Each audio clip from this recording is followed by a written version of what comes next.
नमस्कार, CSK news में आपका स्वागत है। तो दोस्तों, आज है 19वीं वर्षगांठ भारतीय वायुसेना की। रक्षा मंत्री राजनाथ सिंह, प्रधानमंत्री मोदी, गृह मंत्री अमित शाह, देश के राष्ट्रपति रामनाथ कोविंद समेत देश भर के तमाम लोगों और दिग्गजों ने एयरफोर्स की 19वीं वर्षगांठ पर सलाम किया है। देश के एयरफोर्स के साहस को और नेताओं ने बधाई दी है। दरअसल आपको बता दें कि पाकिस्तान आज ही के दिन पाकिस्तान को घुटने पर लाया गया था। 1971 में जो एक तरीके से युद्ध जिसमें जिसमें पाकिस्तान के दो टुकड़े किए गए थे और भारतीय वायुसेना की ताकत से कहीं ना कहीं उसमें सबसे ज़्यादा पराक्रम दिखा था, तो भारतीय वायुसेना की ताकत का पराक्रम दिखा था और तब जाकर पाकिस्तान के दो टुकड़े हुए थे। और आज वही एक बार फिर से एयरफोर्स डे मनाया जा रहा है। आज भारतीय वायुसेना की 19वीं वर्षगांठ के मौके पर गाजियाबाद के हिंडन एयरबेस पर वायुसेना 1971 के युद्ध में भारत पाकिस्तान युद्ध की विजय गाथा को दर्शा रहे हैं। इस साल भारत पाकिस्तान युद्ध के 50 साल पूरे होने पर भारतीय वायुसेना की इस विजय वर्ष के तौर पे मनाया जा रहा है। आज भारतीय वायुसेना परेड में 1971 के युद्ध में शामिल स्थानों और लोगों से संबंधित कॉल साइन के साथ फॉर्मेशन शामिल किया है। इस युद्ध में भारत ने पाकिस्तान को हराया था और बांग्लादेश का निर्माण हुआ था। भारतीय वायुसेना के अधिकारियों ने कहा है कि प्रसिद्ध तंगेल एयर ड्रॉप ऑपरेशन को 3 पैराशूट्स के साथ चित्रित किया जाएगा, जिनमें सेना के एक पुराने डकोटा परिवहन विमान से कूदना भी शामिल है। आपको बता दें कि ये सब कुछ कार्यक्रम शुरू हो गया है। सबसे पहले सुबह कार्यक्रम शुरू हुआ तो सबसे पहले राष्ट्रपति रामनाथ कोविंद, प्रधानमंत्री मोदी, गृह मंत्री अमित शाह, रक्षा मंत्री राजनाथ सिंह ने बधाई दी। पीएम मोदी ने ट्वीट करके लिखा है कि वायुसेना दिवस पर हमारे वायु योद्धाओं और उनके परिवारों को बधाई। भारतीय वायुसेना साहस, परिश्रम और व्यावसायिकता का पर्याय है। दोस्तों, इसके साथ अब आपको हम बताने जा रहे हैं कि कैसे आज Rafale fighter jet, Sukhoi 30, Mirage के साथ साथ तमाम वो देश के खूंखार हथियार वायुसेना के वो दहाड़े हुए और वो सब ने एक तरीके से अपनी ताकत दिखाई है। भारतीय वायुसेना ने ये ताकत दिखाया है और चीन और पाकिस्तान को मुंहतोड़ और करारा जवाब दिया है। आपको बता दें, इस मौके पर राफेल, LCA तेजस, जैगुआर, MiG-29, मिराज 2000, सुखोई 30 जैसे लड़ाकू विमानों ने एक साथ उड़ान भरी है। और ये आपको बता दें कि एक साथ उड़ान भर के भारत ने अपनी हवा में करतब दिखाया है, ताकत दिखाई है। तेजस, सुखोई 30 और राफेल विमानों का प्रदर्शन हुआ। आसमान की अलग अलग ऊंचाइयों पर आप देख सकते हैं किस तरीके का करतब दिखाया जा रहा है। भारतीय वायुसेना ने एक तरीके से ताकत दिखा दिया है। चीन को भी, पाकिस्तान को भी बता दिया है कि हमारी वीर गाथा अनंत है और हम लड़ने वाले हैं और हम लड़कर जीतने वाले हैं। तो देखिए किस तरीके से करतब भारतीय सैनिक दिखा रहे हैं। इस बीच आपको बता दें, वायुसेना चीफ BR चौधरी ने एक बार फिर से संबोधित करते हुए एयर चीफ मार्शल ने पाकिस्तान और चीन को करारा जवाब दे दिया है। आपको बता दें कि एयर चीफ मार्शल ने कहा है कि किसी भी तरीके से हम हर परिस्थिति से निपटने में पूरी तरीके से तैयार हैं और हम किसी भी बाहरी शक्ति को हम अपनी सीमा में नहीं घुसने देंगे। किसी भी कीमत पर हम अपनी सीमा में ऐसे अराजक तत्वों को घुसने नहीं देंगे। सीधा सीधा उन्होंने बड़ा हमला बोला है और कहा है कि 2 फ्रंट वार हो या 3 फ्रंट वार हो, भारतीय वायुसेना पूरी तरीके से लड़ने में तैयार है। पाकिस्तान पर भी सीधा सीधा हमला बोलते हुए उन्होंने कहा है कि सीमा चाहे LOC हो या फिर LAC हो, हम पूरी तरीके से तैयार, हमारी सेनाएं 2 मिनट की उड़ान में तैयारी में हैं। दोस्तों, आप भी देखिए किस तरीके से भारतीय वायुसेना ने करतब दिखाया है और इस करतब को देखकर आज जाहिर सी बात है पाकिस्तान और ख़ासकर इमरान खान के पेट में दर्द उठना लाजमी है, क्योंकि वायुसेना की ताकत का जो पराक्रम है और जो शौर्य गाथा है वो बीच बीच में सेनाएं दिखाती रहती हैं और पाकिस्तान को झटके पे झटका लगता रहता है। दोस्तों, आप भी देखिए आज जिस तरीके से 19वीं वर्षगांठ मनाया जा रहा है, इस मौके पे सेना के पराक्रम को आप भी देखिए।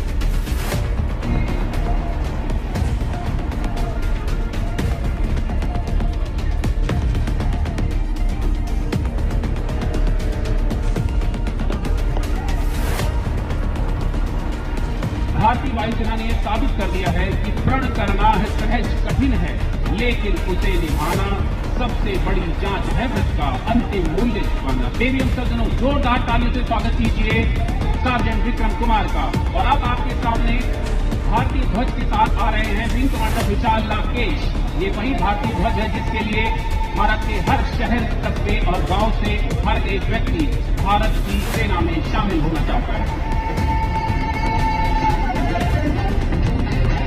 हम जवानों की जय हिंद की बोली, कोई ऐसी वैसी बोली नहीं है। शहादत, जिसमें कुल मिलाकर 2 चिनूक हैं और उस ऑपरेशन का जो कोड था वो कैक्टस लिली था। दोनों ही चिनूक 155 mm आर्टी गन्स को कैरी कर रहे हैं और जिसकी अगुवाई कर रहे हैं wing commander Rohit Singh Thakur. One Mi-17 in the lead, flanking by 2 Chinooks.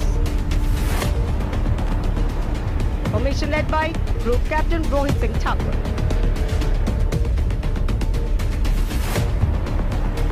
ये दांतों तले उंगली दबा देने वाला साहसिक प्रदर्शन, सभी की नजरें आसमां की ओर और जहां पर भारतीय वायु योद्धा अपने करतब से हर किसी को प्रभावित कर रहे हैं।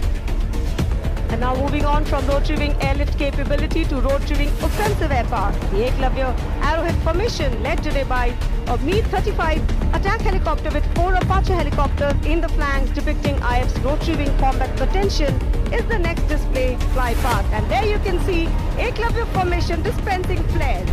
वायुसेना शक्ति में इजाफा करने वाले Mi-35 हेलीकॉप्टर और अपाचे हेलीकॉप्टर एकलव्य फॉर्मेशन में कुल मिलाकर 5 हेलीकॉप्टर हैं और इसका नेतृत्व कर रहे हैं ग्रुप कैप्टन राजशेखर रेड्डी।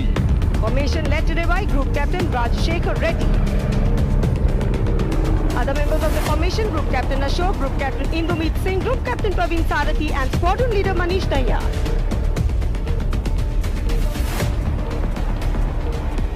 अपने आप में अद्भुत और अनुपम दृश्य भारत की वायु सैन्य शक्ति का पराक्रम इस समय वायुसेना दिवस के अवसर पर देखने को मिल रहा है। And now moving on from the rotary to the tactical airlift fleet of the Indian Air Force. Once again, you would see the Hercules formation consisting of 3C-130J Super Hercules aircraft. The 3-130J are capable of medium lift and special operations and have proven its mettle in both military and aid to civil parts. It has contributed immensely for critical COVID-related support missions in India as well as in Maldives, Iran and Afghanistan. Formation led by Group Captain Ravi Nanda. राहत formation जिसकी अगुवाई कर रहे हैं group captain Ravi Nanda. और जब पूरी दुनिया कोरोना संक्रमण की चपेट में थी तो भारतीय वायुसेना ने लिक्विड ऑक्सीजन देश के अलग अलग हिस्सों में पहुंचाया और इस कारण ही इस फॉर्मेशन को नाम दिया गया है राहत। The next formation is Tran. The formation comprising a C-17 Globemaster in the lead, flanked by Sukhoi 30 MKIs and Mirage 2000 in a squad role. The formation would display mobilization and delivery of offensive air power. The C-17 Globemaster illustrated its rapid mobilization capability during the recent Afghanistan evacuation. Formation led by Group Captain Rahul Singh.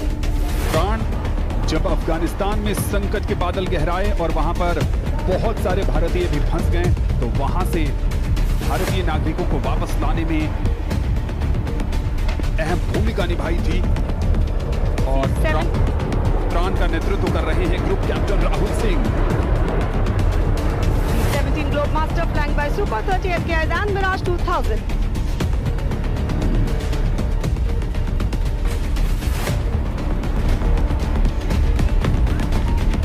Now from the transport fleet and mixed formations, please get up for a faster speed as we now bring for you pure fighter formations. In the lead, Bahadur formation comprising 5 MiG-21 Bison aircraft flying in Arrowhead formation. The Bahadur formation today led by Group Captain M. Tewari. Other members of the formation: Wing Commander Kadia and Wing Commander Jisrotia, Wing Commander Vyas and Squadron Leader Saxena. Earlier version of MiG-21 played a crucial role in providing air superiority over vital points and vital areas during the 1971 war. And there you can see Bison formation led by Group Captain M. Tiwari. 1971 के युद्ध में मिग-21 विमानों ने अपने अद्भुत सैन्य कौशल से दुश्मनों को हैरत में डाल दिया था, उन्हें चकित कर दिया था, परास्त करने में अहम भूमिका निभाई थी। और बहादुर फॉर्मेशन की अगुवाई कर रहे हैं group captain M Tiwari. Coming up next.